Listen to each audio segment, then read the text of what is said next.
Assalamualaikum. Waalaikumsalam. Silahkan, di sini disediakan 2 kursi. Apakah pilih yang membuat kamu nyaman saja? Ini Mau aja. di mana? Oke, saya mau memperkenalkan diri dulu. Perkenalkan, saya Amalia Sari Febriani. Di sini saya sebagai konselor, dan kemudian saya ingin tahu identitas kamu, nama lengkap, nama panggilan, kemudian kamu sekarang sekolah di mana, atau udah kuliah, atau gimana? Apakah boleh saya tahu? Nama aku Ulfi, yang apa nama lengkap. Ya, kalau di kampus mah dipanggilnya Uul. Kalau di Kobong mah random gitu di Kobong. Ada yang Ulfi, ada yang banyak lah kalau di Kobong di pesantren. Aku kan sekarang pesantren plus kuliah. Pesantrennya di Manarul Hikam di Seda. Kalau kuliahnya di Unit Cipasung. Sekarang udah semester 3. Sebelumnya, saya akan memberikan kamu dulu minum. Kamu mau minum air putih atau minum teh botol sebelumnya? Air putih aja. Boleh. Sebelumnya diminum dulu terlebih dahulu. Santai ya, relax.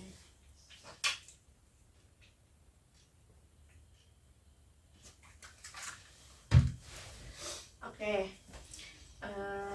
Gimana kabarnya hari ini? Baik. Alhamdulillah baik. Sebelumnya kamu kesini naik motor atau jalan kaki atau naik mobil? Kayak motor diantar sama teman. Oh, sama teman.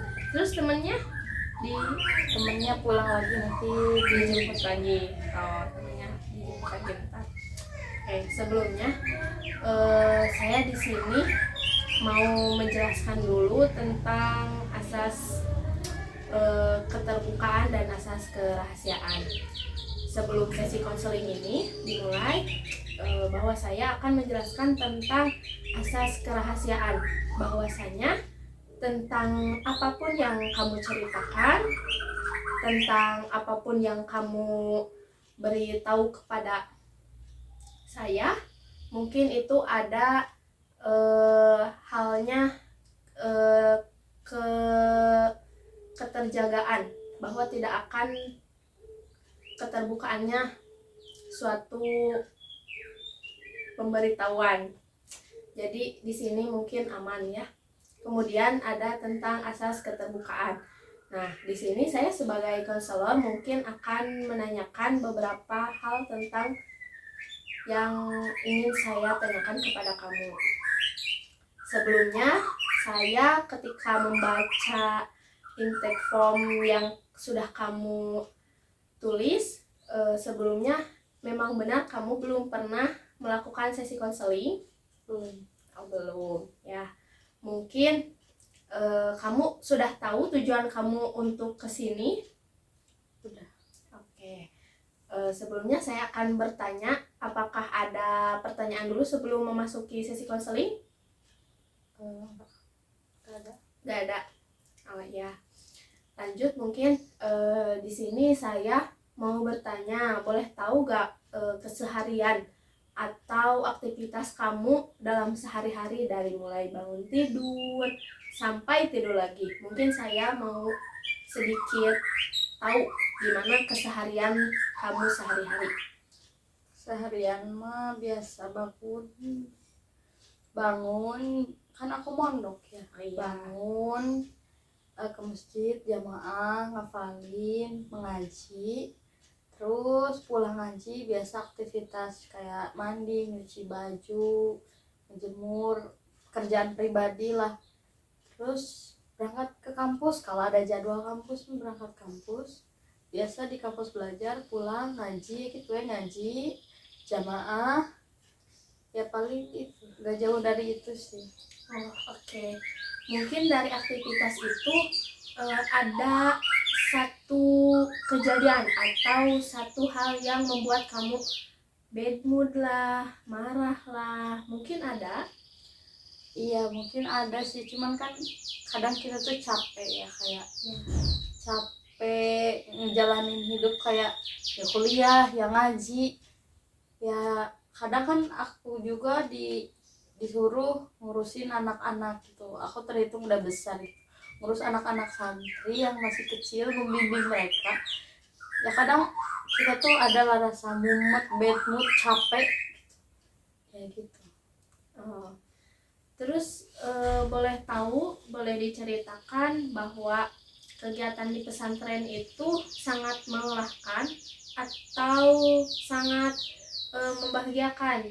Jadi situasi apa yang kamu rasakan ketika di posisi di pondok pesantren dan posisi di perkuliahan?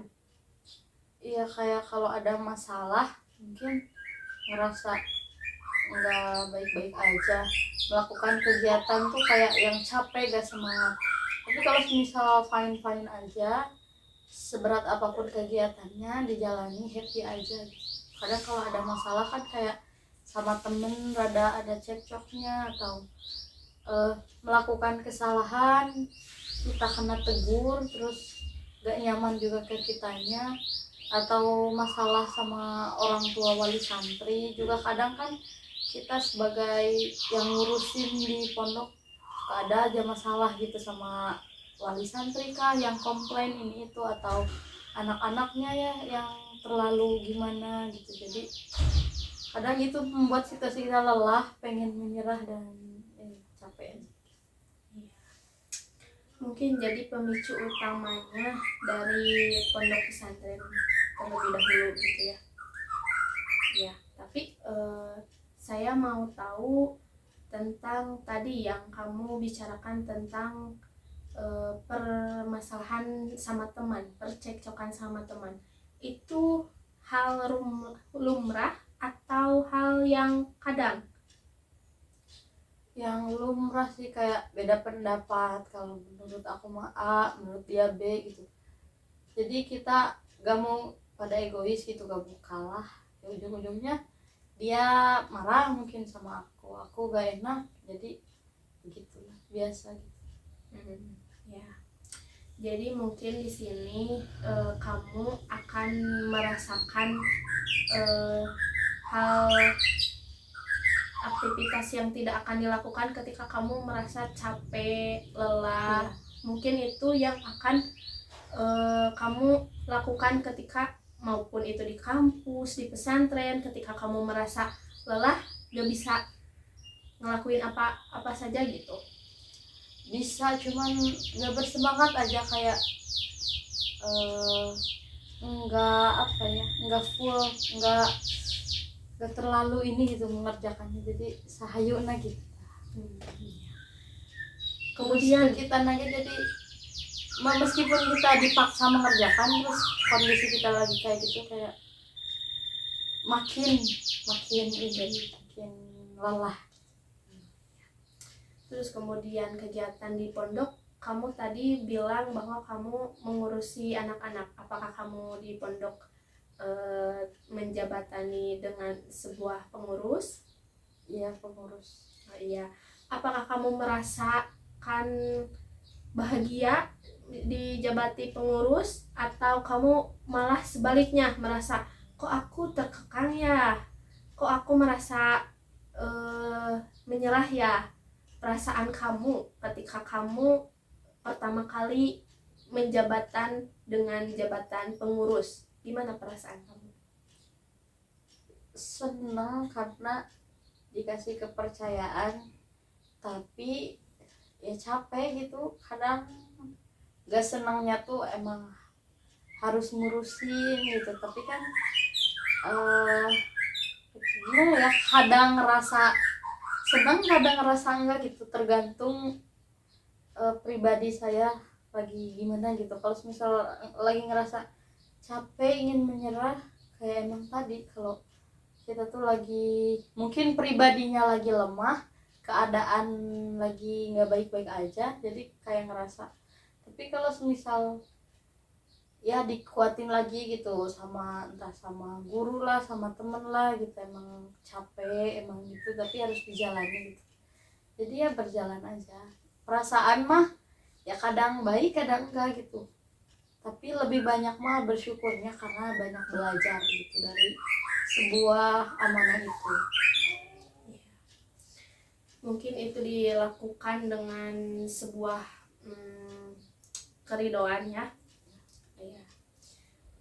Mungkin sebelum dilanjutkan, apakah ada pertanyaan dulu? Enggak sih, Nggak ada.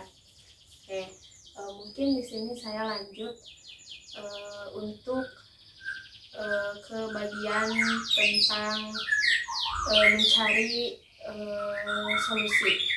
Nah, di sini saya akan menanyakan dulu, apa kamu dalam menjalankan aktivitas itu, hal apa yang bisa merubah pikiran negatif kamu menjadi pikiran positif? Hal apa? Nggak tahu.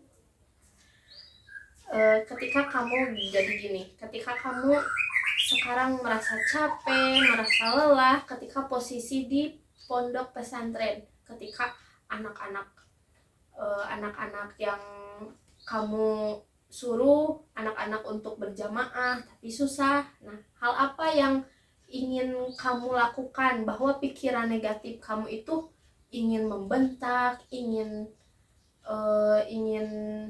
memberikan kata-kata yang tidak senonoh, tapi kamu mengeluarkan kata-kata positif. Nah, pikiran dan kata-kata hal apa yang kamu rasakan ketika kamu posisinya pikiran lagi negatif, tapi kamu berusaha untuk berpikir positif?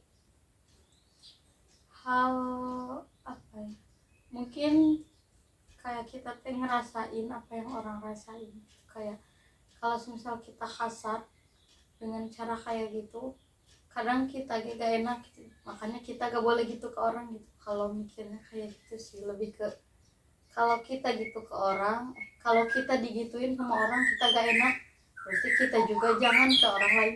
Paling kalau mikir ke anak-anak, karena kan ngalamin juga posisi kayak dibentak atau disuruh-suruh tapi caranya gak baik tuh kan gak enak.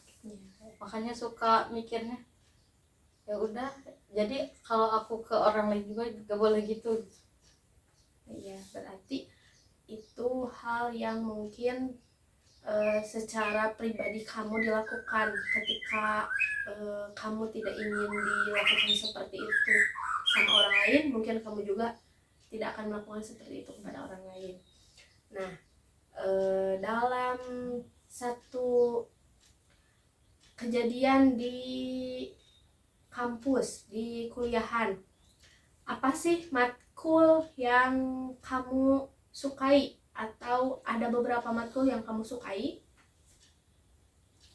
Matkul yang disukai sih semuanya sama sih, gak ada yang gak disuka, biasa aja lah semuanya. Oh, biasa aja. Mungkin ada yang enak di belajarnya, ataupun ada yang gak enak di belajarnya. Mungkin ada beberapa hal yang kuliah itu disuruh ataupun yang kemauan sendiri. Nah, apakah kamu melanjutkan untuk ke jenjang kuliah itu kamu sendiri yang berkeinginan, ataukah memang ada sosok orang tua yang mengizinkan kamu, menyuruh kamu untuk melanjutkan ke jenjang kuliah? Keinginan iya, disuruh juga ya. Jadi keinginan dan suruhan orang tua tuh sejalan aja. Kayak orang tua nyuruh kuliah, aku juga mau gitu kuliah, soalnya emang mau. Oh iya, terbukaan. Kemudian sebelumnya saya mau tanya, kamu sekarang di kuliah jurusan apa? Jurusan BKPI. Oh, BK. Boleh tahu BKPI? bimbingan konseling. Bimbingan konseling. Oke, berarti jurusan yang kamu sekarang sedang dilalui itu jurusan yang kamu mau? Mau, insya Allah. Mau. Sebelumnya apakah ada jurusan lain yang ingin kamu tekuni, yang ingin kamu capai? Ada sih, dulu sempat kepikiran emang pengen memperdalam ilmu agama aja, jadi ambil lagi tafsir kalau enggak hadis gitu lah ya, ilmu-ilmu Al-Quran lah ya, maksudnya biar memperdalam juga. Tapi keadaan emang enggak, ya keadaan harus kayak gini, jadi gimana. Oke, sebelumnya kamu memberikan tahu bahwa ada yang membuat posisi kamu seperti ini. Nah, dari kondisi kamu yang asalnya kamu ingin ke perguruan tinggi yang lain, tapi kamu malah masuk ke perguruan tinggi yang ini. Nah, boleh tahu hal apa yang membuat kamu menjadi ke perguruan tinggi di Unip Cipasung ini, sehingga tidak bisa melanjutkan ke jenjang Unip yang kamu inginkan? Dulu sih udah mau tes ya, cuman lebih ke guru tuh nyaranin, lebih ke nyaranin guru pesantren ya, nyaranin untuk gak jangan jauh-jauh, kayaknya jangan keluar dari pesantren, jangan, gak diizinin lah kalau secara kasarnya mah. Dari sana emang kecewa ada, cuman dipikir lagi kan kita harus apa ya, kalau gak dapet ridho kayak gimana gitu. Yang kedua, udah terus konsul ke orang tua, mungkin orang tua nyaranin ya gimana pribadi saya, kalau misal saya mau lanjut keluar pesantren misal, ya udah. Tapi kalau gak dapet, tapi di sana orang tua ngasih masukan juga gitu, dikasih tahu kalau misal keluar percuma gak dapet ridho guru gitu, dikasih masukan, dikasih penguatan sama orang tua. Terus yang kedua, emang bapak tuh emang tegas, kayak bapak mah kalau boleh, kalau enggak, kayak kalau kata guru gak boleh berarti gak boleh gitu kata bapak teh. Ya, mungkin orang tua yang akan menjadi penunjang utama untuk kita, mereka maunya gini, guru maunya gini, ya udah. Awal-awal sih terpaksa enggak, cuman ada sih rasa kecewa aja gitu.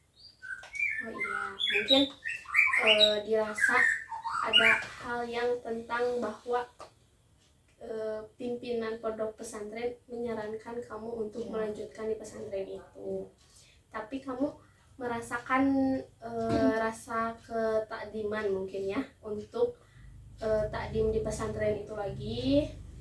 Nah, hal apa yang sekarang kamu lihat bahwa orang lain udah keluar dari pesantren bisa melakukan aktivitas yang lain, tapi kamu masih di pesantren melakukan aktivitas yang sama?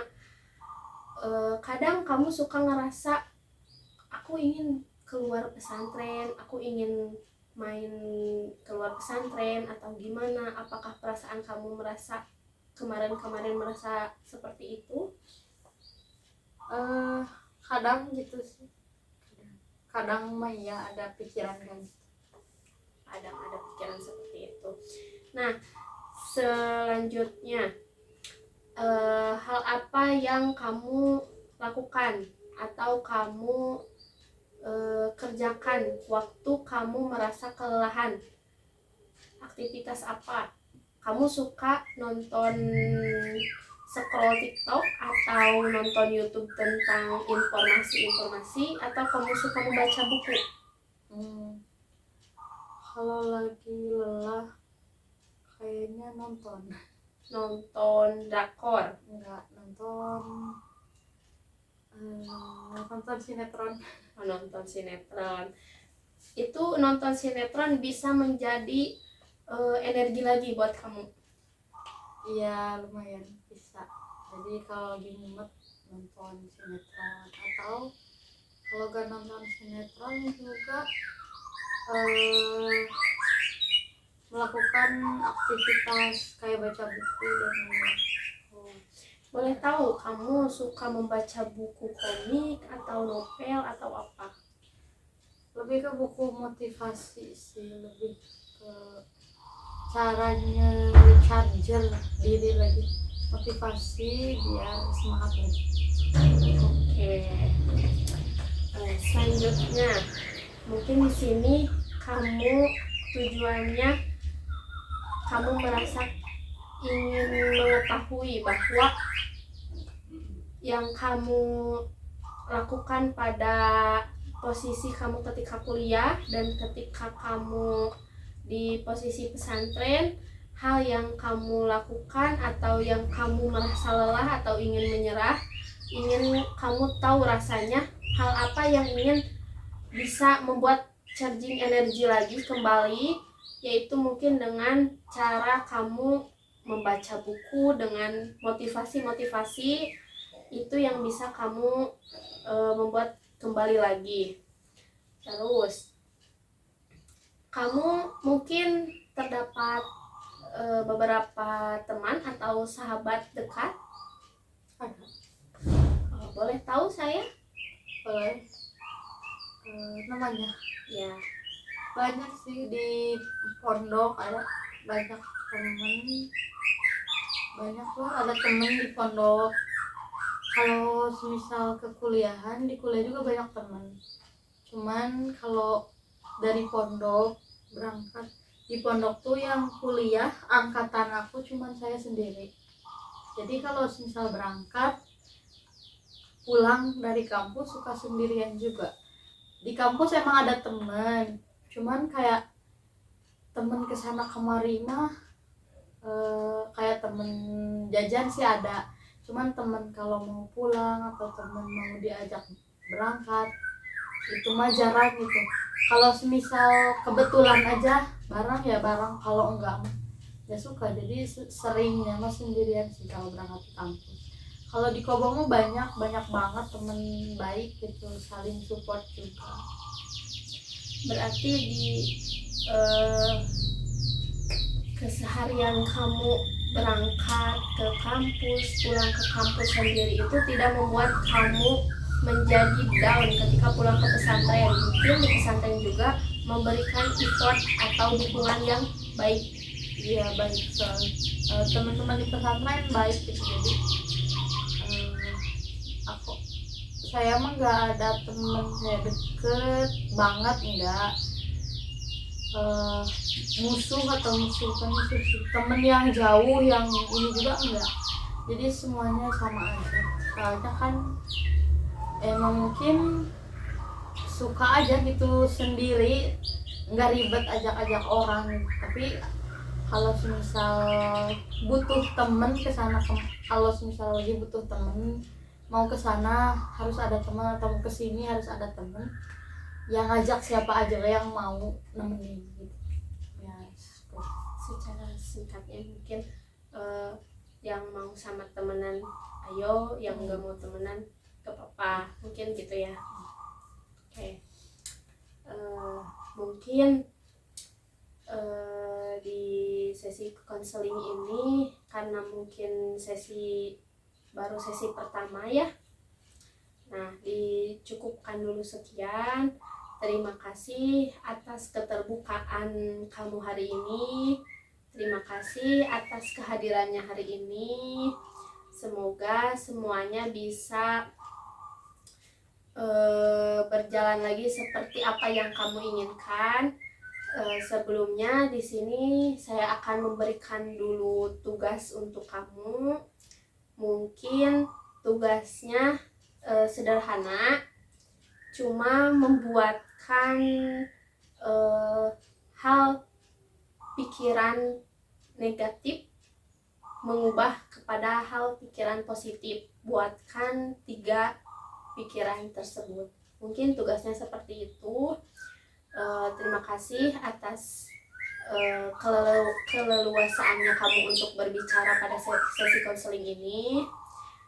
Selebihnya mungkin akan dijadwalkan kembali minggu depan. Baik, terima kasih. Mohon maaf bila ada tutur kata saya yang kurang berkenan sebagai konselor. Dari itu dicukupkan sekian. Terima kasih. Wabillahi taufiq wal hidayah. Wassalamualaikum warahmatullahi wabarakatuh. Waalaikumsalam. Terima kasih, Ibu.